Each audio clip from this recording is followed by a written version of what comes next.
Assalamualaikum warahmatullahi wabarakatuh. Perkenalkan, nama saya Amsyah Dwinanti dengan nomor 51872050094 di semester 3 dengan fakultas saya yaitu Fakultas Pendidikan, dengan program studi saya yaitu Pendidikan Ekonomi di Universitas Madasakti Bekasi, dengan dosen pengampu saya yaitu Bapak Uza Sukmana MPD, selaku mata kuliahnya yaitu Aplikasi Komputer dan Media Pembelajaran. Nah, baik, di sini saya akan menjelaskan atau memaparkan sebuah materi mengenai materi yang sudah ditentukan. Nah, baik, di sini saya akan memaparkan sebuah materi yang mengenai sebuah kebutuhan manusia. Nah, jadi manusia ini adalah sebuah makhluk hidup yang pasti akan memiliki atau kebutuhan, yaitu sebagai penunjang hidupnya. Nah, di sini juga sering kita kenal ya, yakni itu manusia juga kebutuhannya seperti pangan, sandang, papan. Nah, serta kebutuhan lainnya. Nah, untuk memenuhi sebuah kebutuhan hidupnya, berarti kebutuhan itu sesuatu yang sangat dibutuhkan. Nah, maka dari itu kebutuhan manusia itu dapat diartikan sebagai sesuatu yang dibutuhkan oleh manusia atau keinginan manusia yang harus dipenuhi demi tercapainya kepuasan rohani maupun jasmani. Nah, dengan keberlangsungan hidupnya. Nah, dengan ini kebutuhan ini dapat berupa barang ataupun jasa. Nah, apabila manusia dapat memenuhi kebutuhannya, maka dapat dikatakan kehidupannya itu mencapai sebuah kemakmuran. Nah, baik, di sini ada macam-macam kebutuhan manusia. Nah, yang pertama itu adalah kebutuhan mutlak. Nah, di sini itu mutlak itu apa sih? Jadi mutlak ini artinya tidak boleh tidak. Jadi, kebutuhan mutlak itu merupakan suatu kebutuhan yang segera terpenuhi. Jika kebutuhan tidak terpenuhi, individu pun tersebut tidak dapat bertahan hidup. Sebagai contohnya yaitu kebutuhan makan dan minum. Nah, yang kedua ini ada kebutuhan primer. Kebutuhan primer ini adalah sebuah kebutuhan pokok, jadi merupakan suatu kebutuhan manusia akan hidupnya yang layak. Nah, jadi kebutuhan primer ini diantaranya yaitu sebagai berikut, seperti pangan. Nah, pangan ini merupakan sebuah kebutuhan primer yang pertama dan utama. Nah, pangan ini kita peroleh dengan mengolah sumber-sumber hewani maupun nabati. Nah, sandang ini juga memiliki sebuah pengertian bahan pakaian, jadi pakaian tersebut juga dalam kebutuhan primer. Nah, tubuh manusia itu dari lingkungan luar seperti sengatan sinar matahari, cuaca dingin, serangan binatang, dan juga dapat melindungi tubuh dari keinginan atau pikiran asusila. Nah, selanjutnya ada kebutuhan sekunder. Nah, kebutuhan sekunder ini merupakan suatu kebutuhan yang muncul setelah kebutuhan primer terpenuhi. Setiap individu juga memiliki kebutuhan sekunder yang beragam. Nah, kebutuhan sekunder ini juga tergantung pada keinginan kita masing-masing atau individu. Nah, untuk memenuhi kebutuhan ini, misalnya yaitu kita kendaraan, sepatu, telepon, makeup, dan lain-lainnya. Nah, terakhir ada kebutuhan tersier. Kebutuhan tersier ini adalah suatu kebutuhan turunan berikut dari sebuah kelompok kebutuhan manusia yang berdasarkan intensitasnya.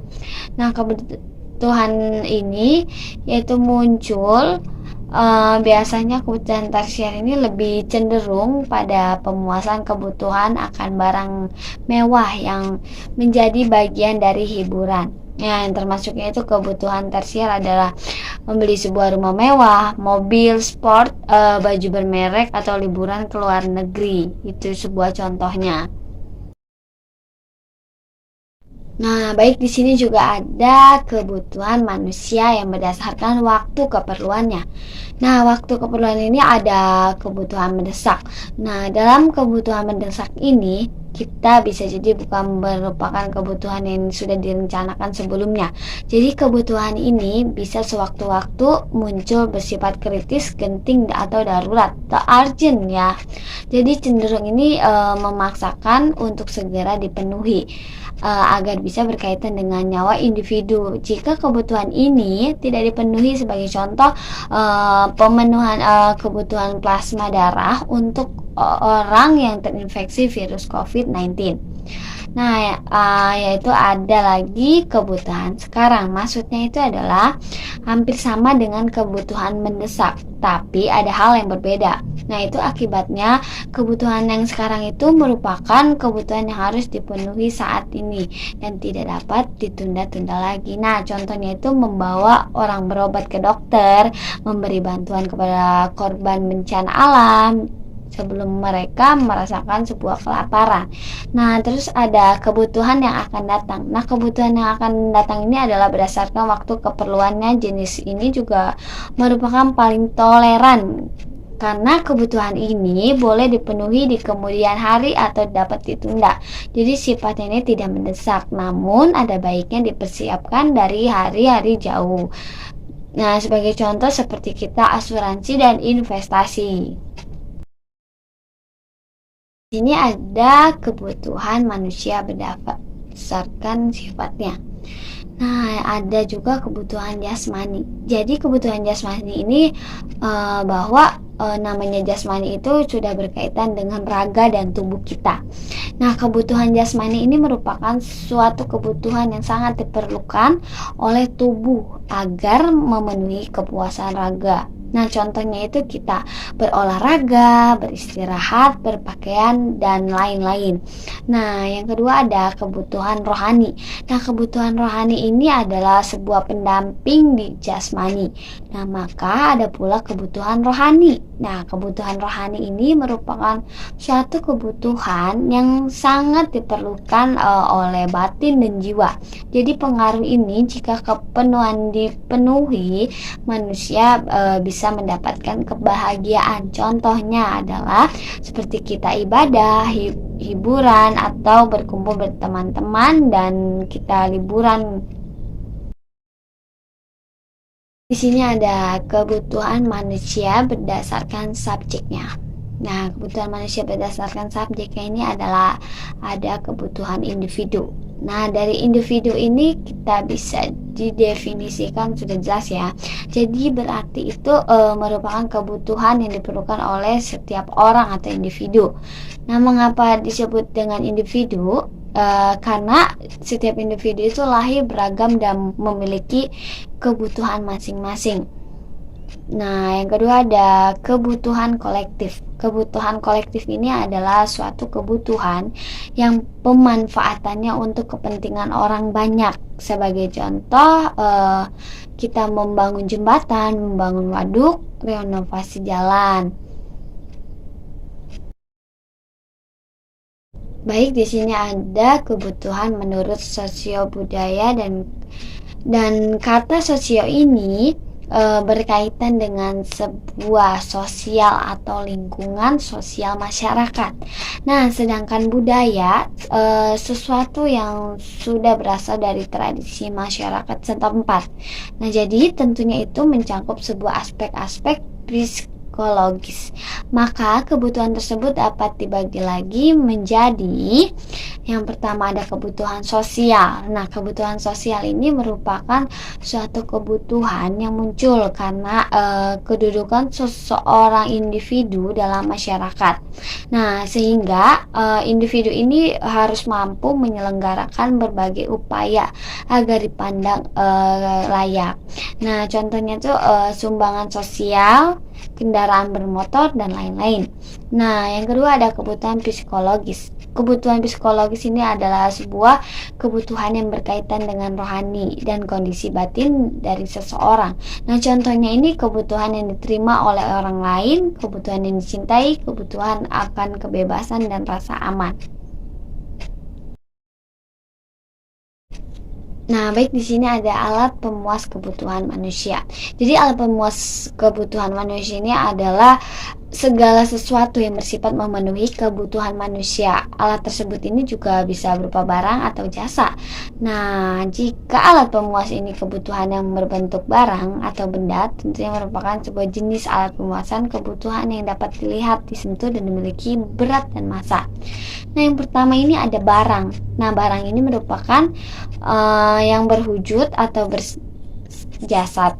Nah, jadi barang ini adalah berbagai benda yang memiliki wujud fisik dan digunakan oleh masyarakat untuk memenuhi kebutuhan dengan ada ciri-cirinya barang, misalkan berwujud atau berjasad, memiliki nilai dan manfaat yang dapat dirasakan apabila digunakan. Bila dipakai, maka nilai manfaat serta wujud fisiknya akan semakin menyusut dan lama-lama habis. Nah, sedangkan jasa, yang kedua ini kan ada jasa. Nah, jasa ini memiliki sebuah bentuk fisik. Jasa ini merupakan suatu perbuatan yang memberikan segala sesuatu yang diperlukan orang lain. Pada umumnya jasa ini berhubungan dengan keterampilan seseorang. Nah, ciri-ciri dari jasa ini yaitu tidak dapat berwujud sehingga dapat disentuh, hanya dapat dirasakan kepuasan batin, tidak akan pernah habis. Sebagai contohnya yaitu jasa pengantar. Di sini ada faktor mempengaruhi kebutuhan manusia. Nah, sebagai kita makhluk hidup, manusia juga memiliki beraneka ragam kebutuhan. Nah, kebutuhan tersebut ini bisa dipengaruhi oleh beberapa faktor yang tidak dapat berdiri sendiri. Nah, jadi melainkan saling terkaitan satu sama lain sesuai dengan situasi dan kondisi yang sedang terjadi. Jadi di sini ada sebuah faktor-faktor. Nah, yang pertama ini ada faktor kondisi alam. Faktor kondisi alam ini yaitu memiliki sebuah peran yang penting mempengaruhi faktor kebutuhan manusia.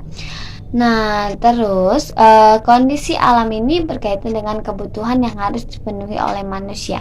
Jadi manusia ini akan melakukan sebuah usaha dan upaya agar memenuhi suatu kebutuhan yang dipengaruhi oleh kondisi alam di mana individu itu tersebut tinggal. Nah, contohnya itu orang yang tinggal di daerah daratan tinggi seperti di Dieng, tentunya membutuhkan selimut atau pakaian hangat dan tebal.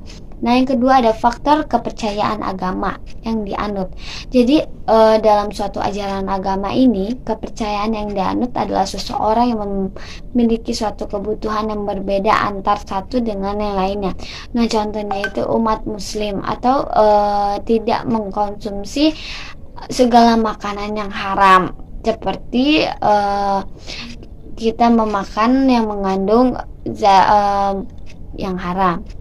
Nah, karena Islam itu melarangnya. Nah, bagi umat Hindu dilarang mengkonsumsi sebuah makanan yang mengandung. Nah, jadi dari peristiwa ini kita dapat melihat sisi perbedaan kebutuhan antar satu dengan yang lainnya. Jadi setiap agama ini memerlukan suatu alat pemenuhan kebutuhannya sebagai sarana kelancaran dalam menjalankan ibadah. Nah, yang ketiga ada faktor adat istiadat. Nah, dari faktor adat istiadat ini yaitu muncul dari tradisi yang turun-temurun dan juga berlaku di masyarakat. Nah, hal ini tuh sangat berpengaruh terhadap kebutuhan yang dimiliki oleh setiap manusia. Karena kenapa? Karena tradisi ini akan mempengaruhi perilaku dan tujuan hidup sekelompok masyarakat yang berbeda di suatu tempat tertentu. Nah, jadi perbedaan adat dan tradisi ini adalah yang muncullah perbedaan kebutuhan antara satu dengan yang lainnya. Contohnya, upacara perkawinan dengan menggunakan adat Jawa tentunya berbeda dengan tata caranya dengan menggunakan adat Sunda. Nah, yang keempat ini ada faktor pekerjaan atau profesi. Setiap profesi atau pekerjaan yaitu memiliki sebuah karakteristik masing-masing atau berbeda. Nah, jadi profesi ini memiliki sebuah kebutuhan yang beragam pula. Contohnya, seorang dokter membutuhkan alat bantu stetoskop sebagai pendukung, sedangkan seorang petani membutuhkan cangkul. Nah, yang kelima ada tingkat peradaban. Nah, jika pada zaman prasejarah ini kebutuhan manusia itu masih relatif sedikit ya. Jadi berjalannya waktu dan berkembangnya peradaban, terjadilah manusia yang akan terus berusaha untuk memenuhi suatu kebutuhan. Nah, contohnya itu dahulu kala manusia itu tidak membutuhkan kendaraan saat ini. Nah, sedangkan saat ini kendaraan menjadi kebutuhan utama dan penting.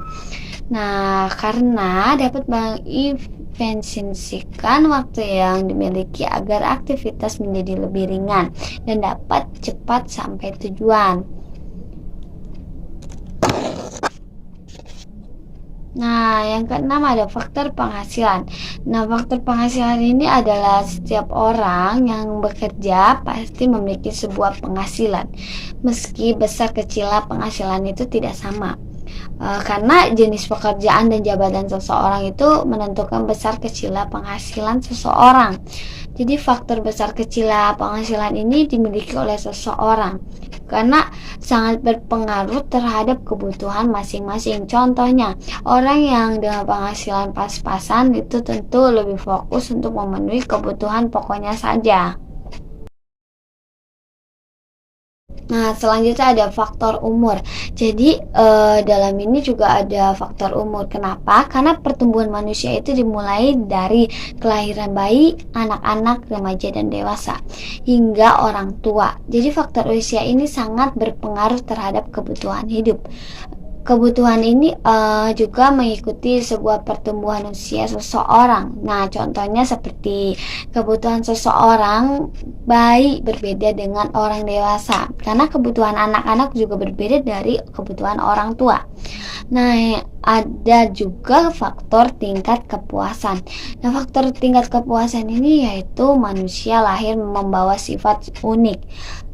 Satu dengan yang lainnya, tidak pernah ada yang identik. Begitu pula dengan pemenuhan tingkat kepuasan. Jadi setiap manusia ini memiliki sebuah tingkat kepuasan yang berbeda. Tingkat kepuasan ini ialah mempengaruhi sebuah kebutuhan hidup yang dimiliki. Jadi seseorang ini yang tidak mudah puas dengan apa yang sudah dimiliki, pasti tingkat kebutuhannya juga lebih besar dibandingkan dengan yang lain. Nah, yang kesembilan ada faktor hobi atau kegemaran. Jadi, penyebab dari faktor hobi ini, jadi seseorang ini memiliki sebuah kebutuhan yang berbeda. Kenapa? Karena dalam faktor hobi dan kegemaran ini adalah sangat beragam. Nah, sebagai contoh, hobi bermain musik dan gitar membutuhkan bukan alat pancing. Nah, yang ke-10 ada faktor pendidik. Kenapa faktor pendidik? Karena pendidik di negara kita berjenjang dari mulai PAUD hingga perguruan tinggi. Nah, jenjang ini memiliki andil terhadap kebutuhan seseorang. Sebagai contoh, anak PAUD memiliki sebuah kebutuhan yang berbeda dengan anak SD. Kenapa? Karena anak SD ini memiliki sebuah kebutuhan yang berbeda juga dengan mahasiswa. Nah, begitu juga dengan mahasiswa, kebutuhannya berbeda dengan anak PAUD. Nah, yang terakhir ada faktor jenis kelamin. Nah, faktor jenis kelamin adalah secara kodrati manusia itu diciptakan ada yang pria dan juga ada yang wanita. Masing-masing ini memiliki kodrat lahir yang berbeda. Secara kasat mata, fisik pria juga wanita bahkan dapat dikatakan kebutuhan ini bisa jadi lebih banyak dibandingkan dengan kebutuhan pria. Kenapa? Karena wanita itu membutuhkan perlengkapan seperti merias diri, seperti make up, tas, gaun, perhiasan, dan lain-lain. Nah, jadi dominannya itu wanita tidak menyukai kegiatan-kegiatan yang berlebihan fisik atau aktivitas yang keras. Nah, sedangkan pria cenderung menyukai hal-hal yang melibatkan urusan fisik seperti membela diri, panjat tebing, otomotif, dan lain-lain. Baik, cukup sekian dan terima kasih. Wassalamualaikum warahmatullahi wabarakatuh.